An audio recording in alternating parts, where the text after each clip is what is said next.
প্রিয় দাখিল অষ্টম শ্রেণীর শিক্ষার্থীরা সবাই কেমন আছো? আশা করি সবাই ভালো আছো। তো শিক্ষার্থীরা, এই ভিডিওতে আমরা তোমাদের বাংলাদেশের বিশ্ব পরিচয় বিষয়টা নিয়ে চলে এসেছি। তো তোমরা অনেকে আমাকে কমেন্ট করে জানিয়েছিলে তোমাদের বাংলাদেশের বিশ্ব পরিচয় বিষয়টা একটু দ্রুত আপলোড দেওয়ার জন্য। তা আমরা তোমাদের বাংলাদেশের বিশ্ব পরিচয় বিষয়টা নিয়ে চলে এসেছি। আর তোমরা প্রথমে এটা বলো, তোমাদের এর আগে আমরা আরবি দ্বিতীয় পত্র বিষয়ের যে সাজেশনটা দিয়েছিলাম সেটা থেকে কি তোমরা 100% কমন হুবহু পেয়েছিলে?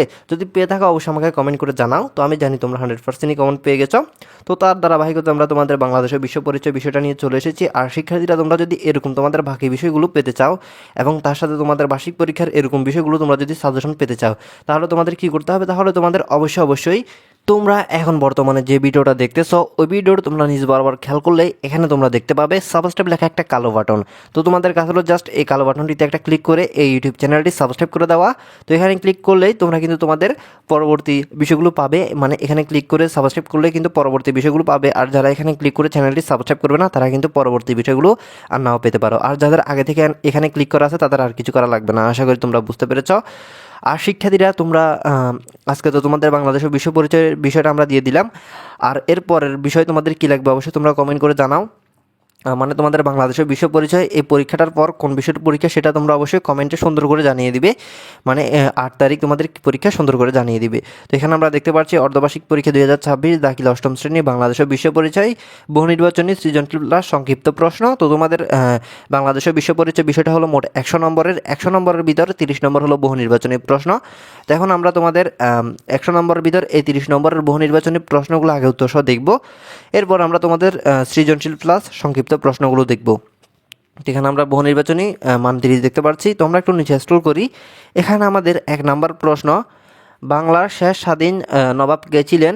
তো এটার উত্তর হবে ক, নবাব সিরাজউদ্দৌলা। এরপর 2 নম্বর, কোন কোন মোগল সুবেদার বারভূঁইয়াদের পরাজিত করে ঢাকা অধিকার করেন? তো এখানে এটার উত্তর হবে খ, ইসলাম খান। এরপর বলা হয়েছে নিচের উদ্দীপকটি পড়ো এবং 3 ও 4 নং প্রশ্নের উত্তর দাও। তো এখানে উদ্দীপকটা, বিভিন্ন ধরনের অভিযোগে ক রাষ্ট্র আক্রমণ চালায় খ রাষ্ট্রের উপর। এরপর তাদের নির্দেশে সেখানে পুতুল সরকারেরও গঠিত হয়। যদিও খ রাষ্ট্রকে চিরস্থায়ীভাবে শাসন করা ক রাষ্ট্রের উদ্দেশ্য নয়। ক রাষ্ট্রের মূল উদ্দেশ্য ধন সম্পদে পূর্ণ খ রাষ্ট্রের সম্পদ নিজের দেশে পাচার করে নেওয়া। তো শিক্ষার্থীরা, এখানে আমরা উদ্দীপকটা দেখতে পাচ্ছি। এখানে আমাদের 3 নম্বর প্রশ্ন, খ রাষ্ট্রে কোন ধরনের শাসনের প্রতিফলন পাওয়া যায়? তো এখানে আমাদের 3 নম্বর প্রশ্ন, এটার উত্তর হবে ঘ, উপনিবেশিক। এরপর 4 নম্বর, উক্ত শাসনের ফলে খ রাষ্ট্র অর্থনৈতিকভাবে ক্ষতিগ্রস্ত হবে, পরাধীনতার শৃঙ্খলা আবদ্ধ হবে, গণতান্ত্রিক রাষ্ট্রে উন্নত হবে। তো এখানে আমরা 4 নম্বর প্রশ্নে 3টা অপশন দেখতে পাচ্ছি। এখানে আমাদের 4 নম্বর প্রশ্ন, এটা সঠিক উত্তর হবে ক, 1 ও 2, অর্থনৈতিক ক্ষতিগ্রস্ত হবে এবং পরাধীনতার শৃঙ্খলা আবদ্ধ হবে। তো এটার উত্তর হবে ক। এরপর এখানে আমাদের 5 নম্বর, কারা সর্বপ্রথম বাংলা অর্থাৎ ভারতবর্ষে আগমন করে? তো এখানে এটার উত্তর হবে ঘ, পর্তুগিজরা। 5-এর উত্তর হবে গ। এরপর 6 নাম্বার, কোন যুদ্ধের মাধ্যমে ইংরেজদের হাতে বাংলার পতন ঘটে? তো এখানে আমাদের 6 নাম্বার প্রশ্ন, এটার উত্তর হবে ক, পলাশির যুদ্ধে। পলাশির যুদ্ধে ইংরেজদের হাতে পরাধীন ঘটে। এরপর 7 নাম্বার, সতীদাহ প্রথা বিলোপ করতে কে অগ্রণী ভূমিকা পালন করেন? তো এখানে আমাদের 7 নাম্বার প্রশ্নের উত্তর হবে ঘ, রাজা রামমোহন রায়। এরপর এখানে আমাদের 8 নাম্বার প্রশ্ন, ব্রিটিশদের ভাগ কর শাসন কর নীতির বহিঃপ্রকাশ কোনটি? তো এখানে আমাদের 8 নাম্বার প্রশ্নটার উত্তর হবে খ, বঙ্গভঙ্গ। এরপর 9 নাম্বার, বাংলাদেশে উপনিবেশিক যুগ ছিল কোনটি? তো এখানে আমাদের 9 নাম্বার প্রশ্নটার উত্তর হবে গ, 1757 থেকে 1947 সাল পর্যন্ত বাংলাদেশে উপনিবেশিক যুগ ছিল। মানে বরাবর 200 বছর ইংরেজরা বাংলাদেশ পুরো ভারতবর্ষকে শাসন করেছিল। তো এখানে এটার উত্তর হবে গ। এরপর 16 নম্বর, আহসান মঞ্জিল কোন নদীর তীরে অবস্থিত? তো এখানে এটার উত্তর হবে ক, বুড়িগঙ্গা নদীর তীরে অবস্থিত আহসান মঞ্জিল। এরপর এখানে আমাদের 11 নম্বর প্রশ্ন, প্রত্নসম্পদ বলতে বোঝায় পুরাণ স্থাপত্য শিল্পকর্ম, প্রাচীন আমলের মুদ্রা, বিশ্বাস ও সংস্কার। তো এখানে আমরা 19 নম্বর প্রশ্নে 3টা অপশন দেখতে পাচ্ছি। এখানে আমাদের সঠিক উত্তর হবে ক, 1 ও 2, পুরনো স্থাপত্য শিল্পকর্ম, প্রাচীন আমলের মুদ্রা। এরপর 12 নম্বর, পানাম নগরটি কোথায় অবস্থিত? তো এটার উত্তর হবে ঘ, সোনারগাঁওয়ে। পানাম নগরটি সোনারগাঁওয়ে অবস্থিত। এরপর এখানে আমাদের 13 নম্বর প্রশ্ন, বাংলাদেশের জাতীয় জাদুঘরটি কোথায় অবস্থিত? তো এখানে আমাদের 13 নম্বর প্রশ্ন, এটার উত্তর হবে ক, শাহবাগে। বাংলাদেশের জাতীয় জাদুঘরটি শাহবাগে অবস্থিত। তো শিক্ষার্থীরা, এরপর এখানে আমাদের বলা হয়েছে নিচের উদ্দীপকটি পড়ো এবং 14 এবং 15 নং প্রশ্নের উত্তর দাও। তো এখানে আমরা উদ্দীপকটা দেখতে পাচ্ছি, অষ্টম শ্রেণীর ছাত্রী নাওমি 26শে মার্চ স্বাধীনতা দিবস উপলক্ষে সঙ্গীত প্রতিযোগিতায় অংশগ্রহণ করে। প্রতিযোগিতায় বিচারক প্যানেলের একজন অনুষ্ঠানের শুরুতে প্রসঙ্গক্রমে প্রতিযোগিতাদের উদ্দেশ্যে বলেন, আমাদের স্বাধীনতা যুদ্ধ চলাকালীন নিউ ইয়র্ক শহরে একজন বিশ্ববিখ্যাত শিল্পী বাংলাদেশের মানুষের দুর্দশা নিয়ে সঙ্গীত পরিবেশন করেন, যা বিশ্বে বাংলাদেশের পরিচিতি দান করে। তো এখানে 14 নম্বর, উদ্দীপকে কোন বিশ্ববিখ্যাত শিল্পীর ইঙ্গিত করা হয়েছে? তো এখানে এটার উত্তর হবে ঘ, জর্জ হ্যারিসন। এখানে 14 নম্বর প্রশ্নের উত্তর হবে গ, জর্জ হ্যারিসন। এরপর এখানে আমাদের 15 নম্বর প্রশ্ন, উদ্দীপকে উক্ত সঙ্গীত কিসের অনুপ্রেরণা জুগিয়েছিল? তো এখানে আমাদের 15 নম্বর প্রশ্নটার উত্তর হবে 15 নম্বর প্রশ্নের উত্তর হবে গ, বিশ্বব্যাপী স্বাধীনতার পক্ষে জনমত তৈরি হয়। তো শিক্ষার্থীরা, এরপর আমরা একটু নিচে স্ক্রল করি। এখানে আমরা 16 নম্বর প্রশ্নটা দেখতে পাচ্ছি, স্বাধীন বাংলাদেশের পতাকা প্রথম উত্তোলন করা হয় কোথায়? তো এখানে আমাদের 16 নম্বর প্রশ্নটার উত্তর হবে 16 নম্বর প্রশ্নটার উত্তর হবে ঘ, ঢাকা বিশ্ববিদ্যালয়। ঢাকা বিশ্ববিদ্যালয়ে স্বাধীন বাংলাদেশের প্রথম পতাকা উত্তোলন করা হয়। এরপর 17 নম্বর, বাংলাদেশের মুক্তিযুদ্ধে অংশ নেয় ছাত্র, কৃষক, শ্রমিক। তো এখানে 3টা হবে সঠিক উত্তর। এরপর 18 নম্বর, মুক্তিযুদ্ধের সময় বাংলাদেশকে কতটি সেক্টরে বিভক্ত করা হয়েছিল? তো এটার উত্তর হবে গ, 11টি। মুক্তিযুদ্ধের সময় বাংলাদেশকে 11টি সেক্টরে ভাগ করা হয়েছিল। তো 18 নম্বর প্রশ্নটার উত্তর হবে ঘ। তো শিক্ষার্থীরা, এরপর এখানে আমাদের 19 নম্বর প্রশ্ন, শহীদ বুদ্ধিজীবী দিবস কত তারিখ? তো এখানে আমাদের 19 নম্বর প্রশ্নটার উত্তর হবে 19 নম্বর প্রশ্নটার উত্তর হবে এখানে আমাদের ঘ, 14ই ডিসেম্বর। এরপর 20 নম্বর, জুলাই গণঅভ্যুত্থানের প্রাথমিক কারণ কী ছিল? তো এখানে এটার উত্তর হবে খ, সরকারি চাকরিতে বৈষম্যমূলক কোটা সংস্কার দাবি। এরপর এখানে আমাদের 21 নম্বর, জিএনপি এর পূর্ণরূপ কী? তো এটার উত্তর হবে গ্রোস ন্যাশনাল প্রোডাক্ট। তো এটার উত্তর হবে ঘ, গ্রোস ন্যাশনাল প্রোডাক্ট। আশা করি বুঝতে পেরেছ। শিক্ষার্থীরা, তোমাদের যাদের লেকচার, আলফাতা ইত্যাদি সকল প্রকাশনীর প্রশ্ন একসাথে প্রয়োজন, তোমরা হোয়াটসঅ্যাপে মানে স্ক্রিনে তোমরা একটা হোয়াটসঅ্যাপ নাম্বার দেখতে পাচ্ছ, তোমরা এই নাম্বারে যোগাযোগ করতে পারো। ইনি হলো বোর্ডের লোক এবং এনার সাথে আমার পরিচয় আছে। তোমরা এনার থেকে একদম কম দামে তোমাদের সবগুলো প্রশ্ন একসাথে নিয়ে নিতে পারো, সংগ্রহ করতে পারো। তো তোমরা এনাকে মেসেজ দিয়ে বলবে অষ্টম শ্রেণীর সকল প্রশ্ন কিনতে চাই। তো ইনি যে দাম দিবে সে দাম থেকে তোমরা একটু কমিয়ে বলবে, আর আমার কথা বললে তোমাদের ডিসকাউন্ট দিবে। আশা করি তোমরা বুঝতে পেরেছ। তো প্রিয় শিক্ষার্থীরা, তোমাদের যাদের সবগুলো প্রশ্ন একসাথে প্রয়োজন, তোমরা নিশ্চিন্তে এনার থেকে প্রশ্নগুলো কিনে নিতে পারো। আশা করি বুঝতে পেরেছ। তো শিক্ষার্থীরা, এরপর 22 নম্বর প্রশ্ন, বাংলাদেশের মোট শ্রমশক্তি শতকরা কত ভাগ কৃষি খাতে নিয়োজিত? তো এটার উত্তর হবে ক, 40 ভাগ কৃষি খাতে নিয়োজিত। এরপর 23 নম্বর, রাষ্ট্র পরিচালনার মূলনীতি 4টি কোথায় লিপিবদ্ধ করা আছে? তো এখানে 20 নম্বর প্রশ্ন এটার উত্তর হবে 20 নম্বর প্রশ্ন এটার উত্তর হবে ক, সংবিধানে। এরপর 24 নম্বর, বাংলাদেশের জাতীয় সংসদের মোট আসন সংখ্যা কয়টি? তো এখানে 24 নম্বর প্রশ্ন এটার উত্তর হবে ঘ, 350টি। এরপর এখানে আমাদের 25 নম্বর প্রশ্ন, সিটি কর্পোরেশনের প্রধানকে কী বলা হয়? তো এটার উত্তর হবে খ, মেয়র বলা হয়। এরপর 26 নম্বর প্রশ্ন, বাঙালিরা ইংরেজ শাসকদের অধীনে থাকার অনেক ইংরেজি শব্দ বাংলায় মিশে আছে, এটিকে কি বলে? তো এখানে 26 নম্বর প্রশ্নটার উত্তর হবে সাংস্কৃতিক আত্মীকরণ। উত্তর হবে গ, একদম লাস্টেটা। এরপর এখানে 27 নম্বর প্রশ্ন, আমরা আমাদের জাতীয় সঙ্গীত কোন গানে সুরে গাই? তো এটার উত্তর হবে ক, বাউল। 22 নম্বর প্রশ্নটার উত্তর হবে কি? বাউল। উত্তর হবে ক। এরপর এখানে 28 নম্বর, সামাজিকীকরণের প্রক্রিয়া চলতে থাকে।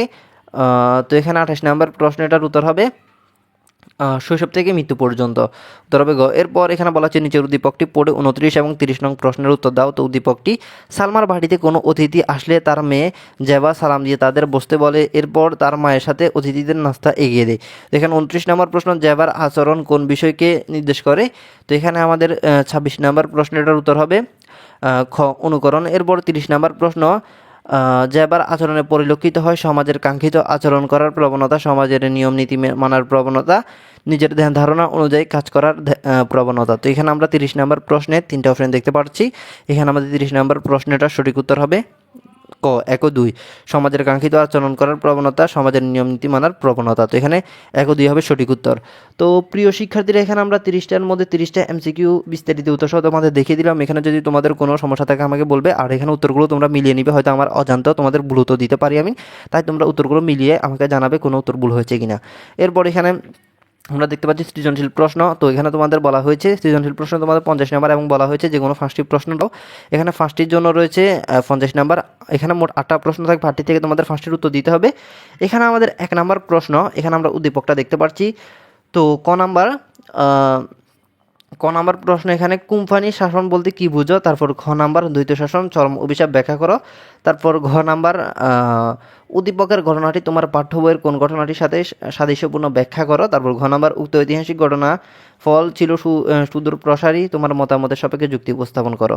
এরপর এখানে 2 নাম্বার প্রশ্নে আমরা উদ্দীপকটা দেখতে পাচ্ছি। এখানে ক নাম্বার রবীন্দ্রনাথ ঠাকুরের কুঠিবাড়ি কোথায় অবস্থিত? তারপর খ নাম্বার প্রন্ততত্ত্ব বলতে কি বুঝায়? তারপর ঘ নাম্বার তারা প্রথম দিন যে স্থানটি পরিদর্শন করে সেটির ঐতিহ্য ব্যাখ্যা করো। তারপর ঘ নাম্বার দ্বিতীয় দিনের ভ্রমণ কিভাবে তাদের ঐতিহ্য সচেতন করে, মতামত সব ব্যাখ্যা করো। তো শিক্ষার্থীরা এখানে আমরা এই 2টা প্রশ্ন দেখলাম। এরপর এখানে আমাদের 3 নাম্বার প্রশ্নে আমরা চিত্র 1 দেখতে পাচ্ছি। চিত্র 1 হলো তৃতীয় বিশ্বযুদ্ধের গণহত্যার দৃশ্য। তারপর চিত্র মুক্তিযুদ্ধ চলাকালীন যৌথ বাহিনীর অভিযানের দৃশ্য। তো এখানে আমাদের ক নাম্বার আত্মসমর্পণ অনুষ্ঠান মুজিবনগর সরকারের প্রতিনিধি কে ছিলেন? তারপর খ নাম্বার গণহত্যার ধারণাটি ব্যাখ্যা করো। তারপর ঘ নাম্বার চিত্র 1 বাংলাদেশের ইতিহাস কোন ঘটনার প্রতিচ্ছবি? এরপর ঘ নাম্বার চিত্র 2 উল্লেখিত বাহিনীর কার্যক্রমে কি এদেশের স্বাধীনতা ত্বরান্বিত করেছিল বিশ্লেষণ করো। তো শিক্ষার্থীরা এরপর 4 নাম্বার, এখানে 4 নাম্বার প্রশ্নে আমরা উদ্দীপকটা দেখতে পাচ্ছি। এখানে আমাদের ক নাম্বার 2024 সালে বাংলাদেশের সাক্ষরতার হার কত ছিল? তারপর খ নাম্বার জাতীয় আয় ধারণাটি ব্যাখ্যা করো। তারপর ঘ নাম্বার উদ্দীপকে উল্লেখিত দেশটির জনগণের মাথাপিছু আয় নির্ণয় করো। তারপর ঘ নাম্বার উদ্দীপকে সরকারের নেওয়া উদ্যোগের মূল লক্ষ্য কর্মসংস্থান সৃষ্টি কি বৈষম্য দূর করতে পেরেছে মূল্যায়ন করো। তো শিক্ষার্থীরা এখানে আমরা এই 2টা প্রশ্ন দেখলাম। এরপর এখানে আমাদের 5 নাম্বার প্রশ্ন, এখানে আমরা দৃশ্যকল্প 1 এবং 2 দেখতে পাচ্ছি। এখানে ক নাম্বার মাথাপিছু আয় কি? তারপর খ নাম্বার দরিদ্রের দুষ্টচক্র বলতে কি বোঝায়? তারপর ঘ নাম্বার দৃশ্যকল্প 1-এর অর্থনীতির কোন সূচক নির্দেশ করে ব্যাখ্যা করো। তারপর ঘ নাম্বার দৃশ্যকল্পে বর্ণিত সূচকের বৃদ্ধির মাধ্যমে দেশের অর্থনৈতিক উন্নয়ন ঘটে বিশ্লেষণ করো। তো শিক্ষার্থীরা এরপর এখানে আমাদের 6 নাম্বার প্রশ্ন। 6 নাম্বার প্রশ্নে এখানে আমরা উদ্দীপকটা দেখতে পাচ্ছি। তো এখানে আমাদের ক নাম্বার এককেন্দ্রিক সরকার কাকে বলে? তারপর খ নাম্বার সুনির্দিষ্ট বিধিবিধানের মাধ্যমে রাষ্ট্র পরিচালিত হয়। তারপর ঘ নাম্বার জনাব কামালের কাজের সাথে সরকারের কোন বিভাগের মিল রয়েছে ব্যাখ্যা করো। তারপর ঘ নাম্বার জনাব আশরাফের বিভাগ বাংলাদেশের নাগরিকের অধিকার রক্ষায় গুরুত্বপূর্ণ ভূমিকা রাখছে ব্যাখ্যা করো। তারপর 7 নাম্বার এখানে আমরা উদ্দীপকটা দেখতে পাচ্ছি। এখানে ক নাম্বার সামাজিক উন্নয়ন কি? তারপর খ নাম্বার অন্য সংস্কৃতিকে দ্বারা নিজ সংস্কৃতি আয়ত্ত করতে কি বলে ব্যাখ্যা করো। তারপর ঘ নাম্বার আজমল সাহেবের পরিবার কী ধরনের পরিবর্তন লক্ষ্য করা যায় ব্যাখ্যা করো। তারপর ঘ নাম্বার উদ্দীপকের পরিবর্তনগুলো সমাজ পরিবর্তনের ইতিবাচক ভূমিকা পালন করছে, এর পক্ষে তোমার যুক্তি দাও। তো শিক্ষার্থীরা এখানে আমরা এই 2টা প্রশ্ন দেখলাম। এরপর এখানে আমাদের 8 নাম্বার প্রশ্নে আমরা উদ্দীপকটা দেখতে পাচ্ছি। এখানে ক নাম্বার সামাজিকীকরণের সবচেয়ে শক্তিশালী বাহন কি? তারপর খ নাম্বার নিজের ধ্যান ধারণা অনুযায়ী অপরকে পরিচালিত করার প্রক্রিয়াকে ব্যাখ্যা করো। তারপর ঘ নাম্বার লিনোরার ছবি আঁকার সামাজিকীকরণের যে উপাদান প্রভাব পড়েছে সেটি ব্যাখ্যা করো। তারপর ঘ নাম্বার লিনেরা ও সোহেলের জীবনের সামাজিকীকরণের প্রক্রিয়ার কোনো পার্থক্য আছে কি? তোমার উত্তরের সাপেক্ষে যুক্তি দাও। তো শিক্ষার্থীরা এখানে আমরা মোট তোমাদের 8টা সৃজনশীল প্রশ্ন দেখলাম। 8টা সৃজনশীল প্রশ্ন থেকে তোমার যে কোনো 5টার উত্তর দিতে হবে। তো কোন 5টা তোমরা দিবে এখনই সিলেক্ট করে নাও। সহজ দেখে যে 5টা সিলেক্ট করবে সে 5টায় পরীক্ষা লিখে দিলে ইনশাল্লাহ তোমরা এখান থেকে 50-এর ভিতর 50 পেয়ে যাবে। এরপর আমরা দেখতে পাচ্ছি তোমাদের সংক্ষিপ্ত প্রশ্ন, যেখানে রয়েছে 20 নম্বর। তো এখানে তোমাদের সংক্ষিপ্ত প্রশ্নে 20 নম্বর রয়েছে। এখানে প্রশ্ন রয়েছে মোট কয়টা? প্রশ্ন রয়েছে মোট 15টা। তো তোমাদের কি বলা হয়েছে? এই 15টা প্রশ্ন থেকে তোমাদের যে কোনো 10টা প্রশ্নের উত্তর দিতে হবে। তোমরা উপরে লক্ষ্য করলে দেখতে পাবে 10টির জন্য রয়েছে 20 নম্বর, মানে একটির জন্য 2 করে। এখানে 1 নম্বর প্রশ্ন, ইংরেজ শাসনকে ঔপনিবেশিক শাসন বলা হয় কেন? তারপর 76-এর মতান্তর বলতে কী বোঝায় ব্যাখ্যা করো। তারপর 3 নম্বর ঐতিহাসিক স্থানগুলো আমাদের ভ্রমণ করা উচিত কেন? তারপর 4 নম্বর স্থাপত্যকর্ম বলতে কী বোঝায় ব্যাখ্যা করো। তারপর 5 নম্বর অপারেশন সার্চ লাইট ব্যাখ্যা করো। তারপর 6 নম্বর জুলাই গণ অভ্যুত্থানের প্রধান 2টি কারণ ব্যাখ্যা করো। তারপর 7 নম্বর জিডিপি ধারণাটি ব্যাখ্যা করো। তারপর 8 নম্বর প্রবাসী আয় বা রেমিটেন্স বলতে কী বোঝায়। তারপর 9 নম্বর সংবিধানকে রাষ্ট্র পরিচালনার মূল দলিল বলা হয় কেন? তারপর 10 নম্বর বিচার বিভাগ বলতে কী বোঝায়। 11 নম্বর সংস্কৃতি বলতে কী বোঝায় ব্যাখ্যা করো। তারপর 12 নম্বর দৃশ্য শিল্প বলতে কী বোঝায় ব্যাখ্যা করো। তারপর 13 নম্বর বাঙালিরা প্রথম সাহিত্যকর্মের ব্যাখ্যা দাও। তারপর 14 নম্বর সামাজিকীকরণ বলতে কী বুঝো। তারপর 15 নম্বর বিশ্বায়ন বলতে কী বোঝায়। তো শিক্ষার্থীরা এখানে আমরা তোমাদের 15টা প্রশ্ন দেখলাম। এই 15টা থেকে তোমাদের বলা হয়েছে যে কোনো 10টা প্রশ্নের উত্তর দাও। তো কোন 10টা প্রশ্নের উত্তর দিবে তোমরা এখনই সিলেক্ট করে নাও। ইনশাল্লাহ পরীক্ষায় গিয়ে লিখে দিলে এখানে তোমরা কত 20-এর ভিতরে তোমরা 20 পেয়ে যাচ্ছ। তো প্রিয় 8ম শ্রেণীর শিক্ষার্থীরা, এই ভিডিওতে আমরা তোমাদের দাখিল 8ম শ্রেণীর বাংলাদেশ ও বিশ্ব পরিচয় এই বিষয়টা আশা করি সম্পূর্ণ 100 নম্বরের কমপ্লিট তোমাদের দেখে দিতে পেরেছি। তো এখানে আমি আশা করতে পারছি তোমাদের এই ভিডিওটি সম্পূর্ণ কমপ্লিট করে দেখে দিতে পেরেছি। আর এখানে তোমাদের সংক্ষিপ্ত প্রশ্ন প্লাস সৃজনশীল প্রশ্নগুলোর উত্তর তোমরা তোমাদের গাইড থেকে অথবা যদি গাইড থেকে খুঁজে না পাও তাহলে তোমাদের আমি একটা ট্রিক্স দিই, তোমরা তোমাদের মোবাইলের চ্যাটজিপিটি অথবা জিমেনাই, তো আমি বলবো জিমেনি দিয়ে তোমরা বলবে এই প্রশ্ন মানে এই প্রশ্নের ছবি তুলে তোমরা বলবে প্রশ্নগুলোর উত্তর দাও, তো সেটা বললে তোমাদের এই প্রশ্নগুলো সুন্দর করে উত্তর দিয়ে দিবে, সেগুলো তোমরা শিখে নিবে, ইনশাল্লাহ হয়ে যাবে। আর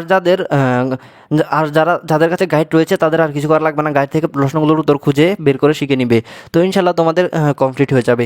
তো প্রিয় শিক্ষার্থীরা, এটা ছিল ভিডিওটি ভালো লাগলে অবশ্যই লাইক দিবে। আর পরবর্তী তোমাদের কী বিষয় অবশ্যই কমেন্টে সুন্দর করে জানাও, মানে বাংলাদেশের বিশ্ব পরিচয় বিষয়ের পর কোন বিষয়ের পরীক্ষা হবে আমাকে জানাও। তো শিক্ষার্থীরা ভিডিওতে লাইক দিবে, শেয়ার করে দিবে। সবাই ভালো থাকবে, আল্লাহ হাফেজ।